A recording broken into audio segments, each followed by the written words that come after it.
First, in relation to 3 girls being discovered smothered to death by their family member at home yesterday, I share the same sentiment with the general public. I'm deeply saddened by this family tragedy. The Social Welfare Department has contacted the family concerned to provide the necessary services. Yesterday, the Social Welfare Department also, in collaboration with the community organization, set up a street booth to provide assistance. A 24-hour hotline has also been set up to provide assistance to the public. The district office of Sham Shui Po, at the very first instance,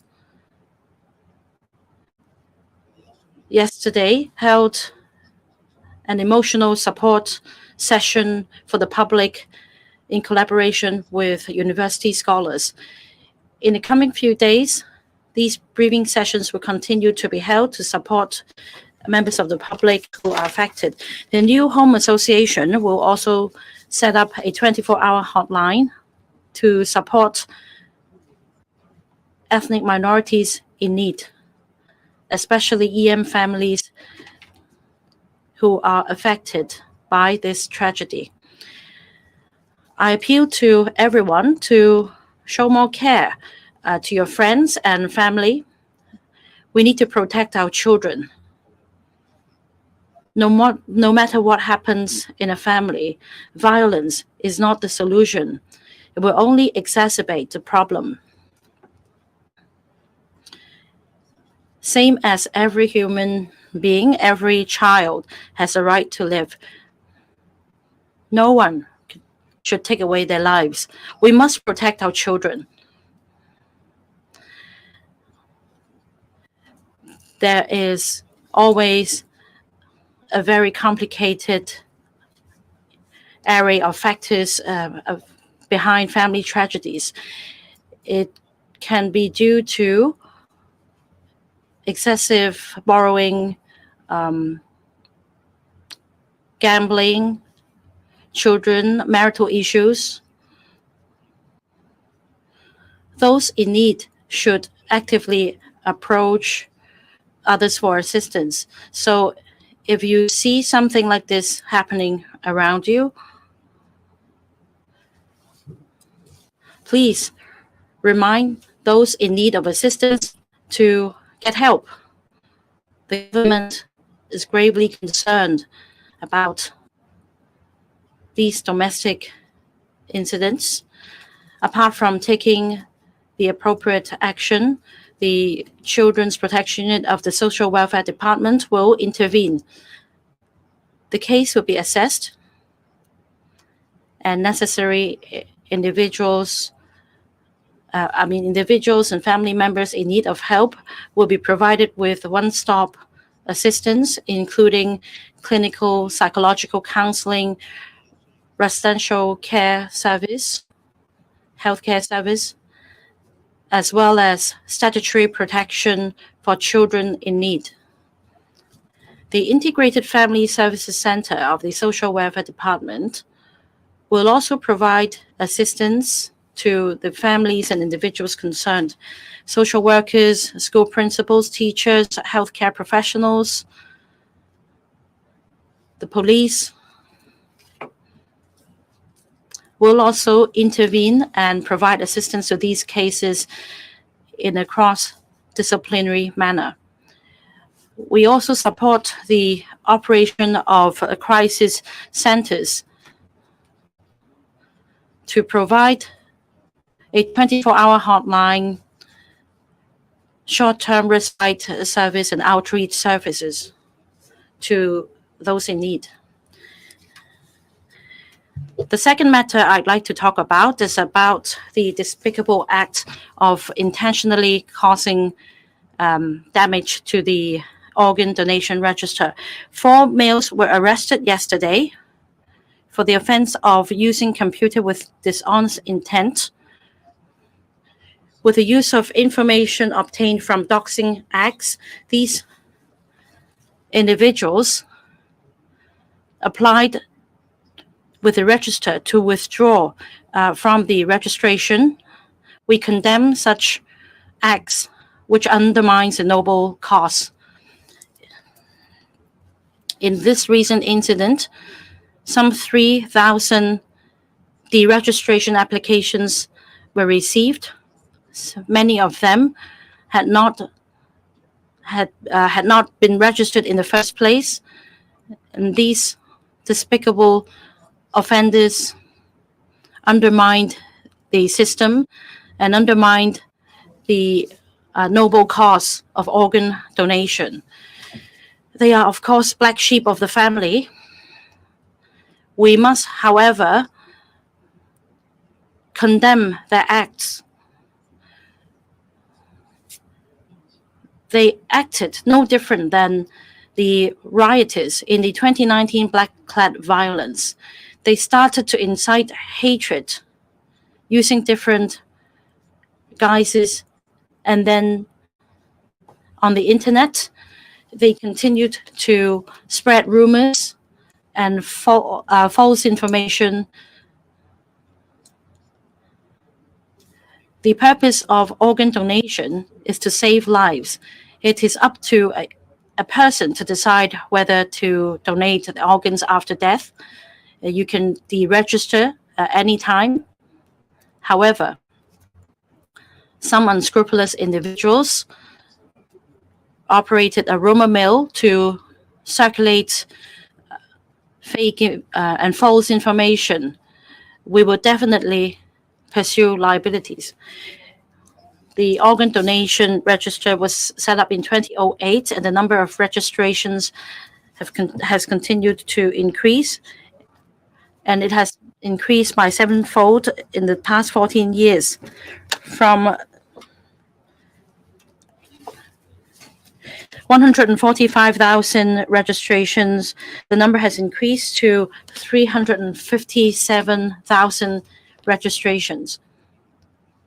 Organ donation is a selfless and noble cause, and we also will explore with the mainland authorities on the setting up of a mutual assistance mechanism.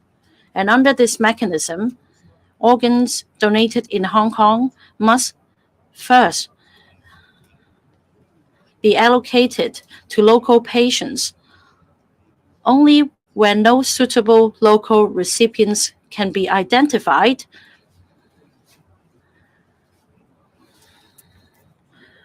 will the mechanism be kick-started so that the live organs will not go to waste and will be allocated to mainland patients instead. In other words, only when no suitable patients can be identified for organ donation and receiving the organ will we make use of this mechanism so as not to waste the organs so donated, so that we can abide by the selfless spirit of the organ donor to save lives. As we all know, recently, a Hong Kong patient received an organ donated from the mainland under this mechanism, since no mainland patient could be matched, so that the life of this patient is saved. We will continue to take a multi-pronged approach to mount public education and publicity so that those waiting in line will have a second chance in life. The third matter I'd like to speak on is the Court of Final Appeals ruling on the license plate inspection case. We respect the rule of law. We respect the CFA's ruling. The Transport and Logistics Bureau and the Transport Department will carefully examine the judgment. We will also update the relevant guidelines so as to abide by the judgment. The Hong Kong SAR government will rigorously follow up on the matter. This case shows that we respect the rule of law. It also guarantees the effective implementation of the basic law. The floor is now open to questions. Please put up your hand if you wish to put questions to the Chief Executive. Before putting your questions, please identify your media outlet and please limit yourself to no more than 2 questions. On the left, gentleman over there. Good morning from TVB. We have seen 2 cases involving fatalities in a row. Is there a structural issue with the government's policies? What short-term measures would there be to address that? We have seen one tragedy after another. Many people are emotionally disturbed. What would you like to say to the people of Hong Kong to encourage them? And on the case of Bok Choy, will there be further tightening of the vehicle registry search system? Now, there are people also mentioning the company search system. What do you think?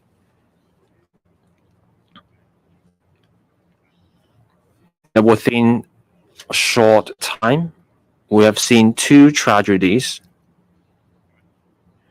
We are very concerned and we are saddened by what happened.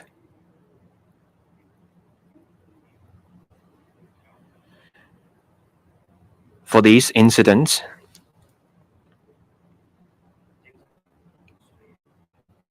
for those to health needs involving domestic violence, we attach importance to these matters. We have different mechanisms and systems to address these issues.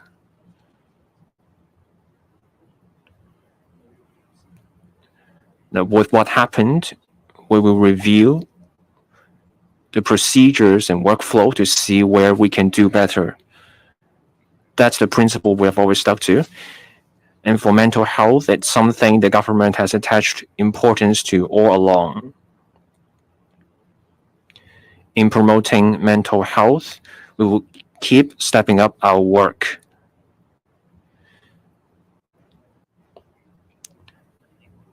Now, there are public or statutory bodies, the Hospital Authority and the Department of Health have been providing services. The Social Welfare Department also provides services. We're also trying to promote public-private collaboration. We want to put both public and private resources into addressing these issues. So we're promoting cross-sectoral collaboration. In private healthcare, there are committed healthcare professionals and they're willing to provide help.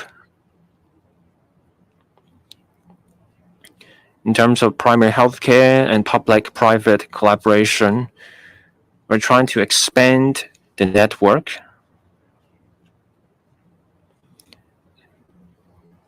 In medicine, social welfare, and other sectors, we try to get people to work together.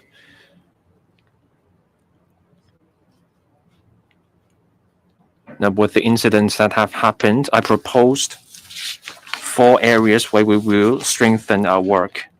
First, on what happened in Diamond Hill, there will be stepped up patrol to give people confidence about our law and order situation. We will also be reviewing the service procedures for those with mental health needs. And we will also hold a meeting soon for the Advisory Committee on Mental Health. And they will look at what happened and give recommendations to the government.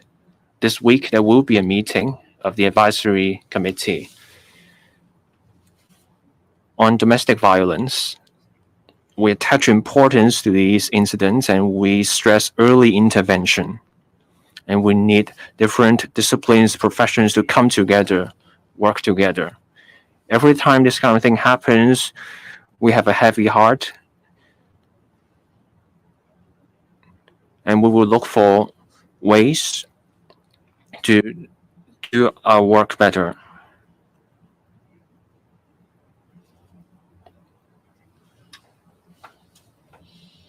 These are matters of concern, and we need a community-wide approach.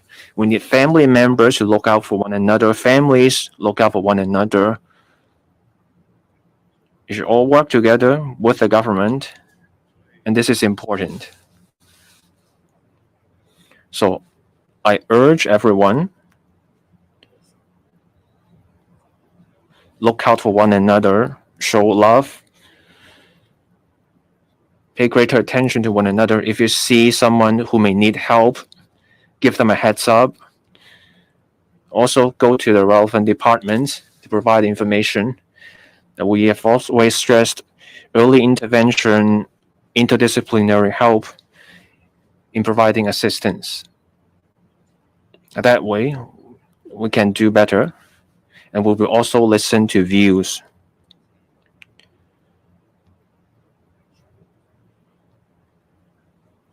That way, we can do an even better job in addressing the needs. On the vehicle registry search, as I said, we will follow the ruling of the Court of Final Appeal and review our procedures and guidelines to look for ways to do better. Now, for searches involving other departments, we will abide by the same spirit in reviewing where we can do better, and then we will deal with the matter in earnest. I want to stress that this ruling goes to show there's fairness and impartiality in our judiciary system, and we attach importance to our rule of law, and then we respect it. Next, a reminder, please limit yourself to just 2 questions. On the right-hand side, this reporter. This is from South China Morning Post. Over the weekend, 2,000 of people have been arrested in North Point and Causeway Bay, apparently in relation to the June 4th, but they didn't really say anything to suggest overturning the government. So could you explain clearly now, after those arrests, what wrong with their behaviors that warrant the enforcement actions? And was the national security law invoked, or is just about unlawful assembly because these are individuals apparently? And why the government did not specify beforehand about these consequences, because there was really nothing specific from you or other officials to warn people about what would happen on their actions. Thank you for your questions. Very detailed. Thank you. Okay. I think the government position is very clear. Anybody must act in accordance with the law, and they are responsible for what they do. And the law is already very well clearly stated in Hong Kong. In all public events, then of course the law governing these events include the Public Order Ordinance, and also laws that govern activities that may relate to incitement, disorderly conduct, etc., etc. The government position is very clear. Anybody must be acting in accordance with the law, and all such cases will be dealt with in accordance with the law based on the actual circumstances. And the police will continue to deal with such matters in accordance with these principles.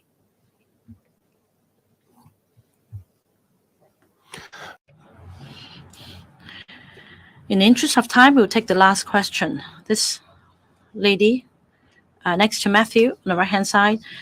I'm from Phoenix TV, Chief Executive. 2 questions. The tragedy happened in Sham Shui Po yesterday. Will the district care teams help solve the long-standing problems in the future?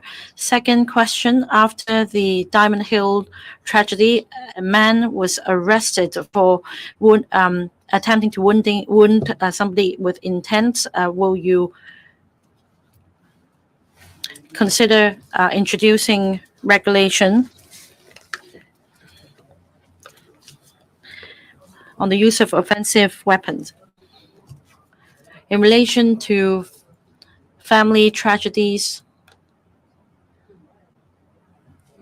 and cases involving mental health issues, We do have a heavy heart. We attach importance to tackling these cases.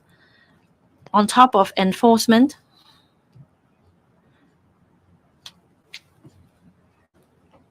we also need to take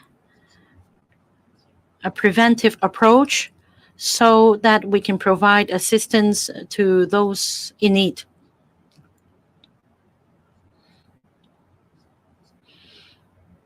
Two tragedies happened within a short period of time. They've sparked widespread concern in the community. And the government will be striving to enhance the relevant measures. After the Diamond Hill tragedies happened, I announced that 4 immediate measures would be put in place. The police will set up patrol in the urban areas to salvage confidence in the public. We'll also review the services and procedures for psychiatric patients. I would also call for a meeting of the Advisory Committee on Mental Health, and they will do so this Friday, so as to explore more comprehensive ways, safer, effective ways to deal with mental health issues. In relation to family tragedies, this issue has always been close to our heart. We take the early intervention, early assistance approach. We have a mechanism coordinating the work of different government departments. We also have the participation of professionals and organizations in the process to provide assistance. We will continue to evaluate the situation to make enhancements on different policies and measures. I also appeal to everyone that Hong Kong is our home. We live in the community. We should help each other out. So we should remind those in need to get help. And if need be, we should also inform the relevant government departments. Only by early intervention and assistance can we help address the issues concerning these individuals. Now, some people may not have insight. They may have other reasons not to get help. But as family members, it is important to remind them to get help. We should also pass on information to the relevant government departments and social workers and relevant organizations. We should make a joint effort to build a caring society. As for district care teams, they do have a role to play. At the community level, district care teams are familiar with the ins and outs in the community. A preemptive approach can be taken to provide early assistance. This is, after all, the purpose of setting up district care teams. They are familiar with community affairs, and they will be good at identifying hidden cases so as to provide assistance as early as possible. So we do want to leverage on district care teams. There are also other ways to enhance the existing measures. I'll be happy to listen to views.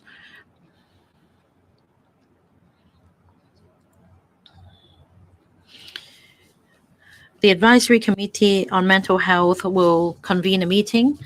I do hope that they can make recommendations to the government as soon as possible after the meeting has been held, so that we can hammer home this message in the community, that we will step up our efforts and that we will make a joint effort to build a loving and caring society. Thank you. That's the end of the briefing. Thank you.